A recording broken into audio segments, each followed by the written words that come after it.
มาอันตากาศกับทั้งในอากาศมีเท่าจักกุโลกกับทานสถิตสถานในวิมานทั้งเจคือพญาทัตถะรัตตะพญาวิรุณลาพญาวิรุปัคคาพญากุเวรุลเจ้าเป็นน้องเจติพญดาเจ้าทั้งหลายอันใหญ่ยังอยู่ทุกภูผาทุกสะพันจึงของกันมาถวายบา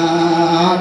ทางพญานาคราชเสียงฟังนาทีหลวงพวงกุมพันและดิ่งลำพร้อมทำจักรุวิญญาณตนตะลงวิมานเดียมพองกับทั้งพญายมมาลาเจ้าหอนาดี